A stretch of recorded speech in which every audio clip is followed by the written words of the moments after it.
जब से परीक्षा अपना घर छोड़कर बारी के घर रुखसत होकर चली जाती है, सभी परीक्षा को मिस कर रहे होते हैं। खास तौर पर जुबैदा और दादी। आखिरकार आलिम साहब को भी एहसास हो जाता है कि उसने परीक्षा के साथ बहुत गलत किया। इसलिए वो दादी के पास आता है और दादी से कहते हैं, माँ जी मुझे माफ कर दें, मैंने परीक्षा के साथ जाने अनजाने में बहुत कुछ गलत कर दिया और मुझे अब एहसास हो रहा है कि मैंने अपनी बेटियों को वो खुशी नहीं दी जो उनका हक बनता था और मेरे दिल पर एक बोझ है। मैं कम करना चाहता हूँ। मैं चाहता हूँ कि मैं परीक्षा के पास जाऊँ, उससे माफी मांगू। मुझे पूरी उम्मीद है कि परीक्षा मुझे माफ कर देगी।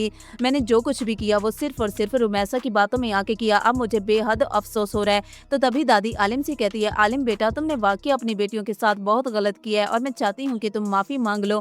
कहीं ऐसा ना हो कि बाद में देर हो जाए और परीक्षा के दिल में तुम्हारे लिए बदगुमानी बढ़ जाए। अगले दिन आलिम परीक्षा के घर खाना लेकर पहुंच जाता है और वो परीक्षा से कहता है, परीक्षा बेटा मुझे माफ कर दो, मैंने तुम्हारे साथ बहुत गलत किया। परीक्षा ये देखकर अपने बाप से कहती है, बाबा जी आपने हम सब के साथ बहुत गलत किया, मेरी माँ के साथ बहुत गलत किया।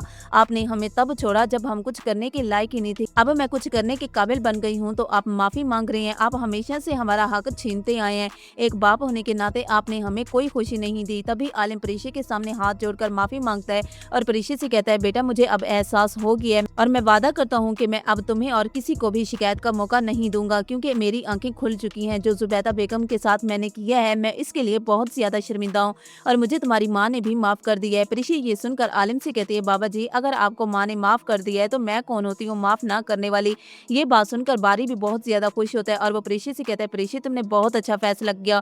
तभी परीक्षा आलिम के गले लग जाती है। आलिम परीक्षा के सर पर हाथ रखता है और परीक्षा से कहता है, बेटा मुझे इस बात की बहुत ज्यादा खुशी है कि तुम बहुत समझदार हो और मुझे तुमसे इसी की उम्मीद थी। रुमैसा को जब ये पता चलता है कि आलिम जुबैदा के पास जा रहा है तो वो गुस्से से पूरे घर को सर पे उठा लेती है और आलिम से कहती है कि आप ऐसे कैसे मुझे और अपनी बेटियों को छोड़ के इस घर से जा सकते हैं। आप शायद ये बात नहीं जानते कि जुबैदा एक झूठी और मकार औरत है। वो आपके सामने मासूम बनने का नाटक कर रही है। तो तभी आलिम रुमैसा को थप्पड़ लगाता है और रुमैसा से कहता है, रुमैसा बस बहुत हो गया, मैंने तुम्हारी हर बात मानी है, अब मेरी आंखें खुल चुकी हैं। मैंने फैसला किया है कि मैं अब जुबैदा और माँ जी के पास रहूंगा, तुम रहो अपने बेटों के साथ। जबकि दूसरी तरफ रमशा और जुहेब की माँ आपस में बात कर रही होती हैं। रमशा अपनी माँ से कह रही होती है कि मैंने अलीजे के बच्चे को भी खत्म कर दिया, लेकिन जुहेब है कि वो अलीजे को छोड़ने को तैयार ही नहीं। तभी ये बात अलीजे सुन लेती है तो अलीजे जुहेब को बताती है कि हमारे बच्चे को किसी ने खत्म करने की कोशिश की थी। मैं आज तक ये समझती रही कि हमारे बच्चे को खत्म करने के पीछे मेरी लापरवाही है, मेरी गैर जिम्मेदारी की वजह से ये सब हुआ है। तो तभी जुहेब हैरान होकर अलीजे से कहते हैं, अलीजे बताओ किसने खत्म किया है। तो तभी अलीजे जुहेब से कहती है कि रमशा आपी ने हमारे बच्चे को खत्म करने की कोशिश की है। तो तभी जुहेब अपनी माँ से कहते हैं, माँ जी मैंने रमशा आपी पर अंधा भरोसा किया, इसको अच्छा समझा, लेकिन ये मेरी खुशियों की दुश्मन है। जुहेब को गुस्सा आता है और वो जज्बात में आकर पुलिस को कॉल कर रहा होता है।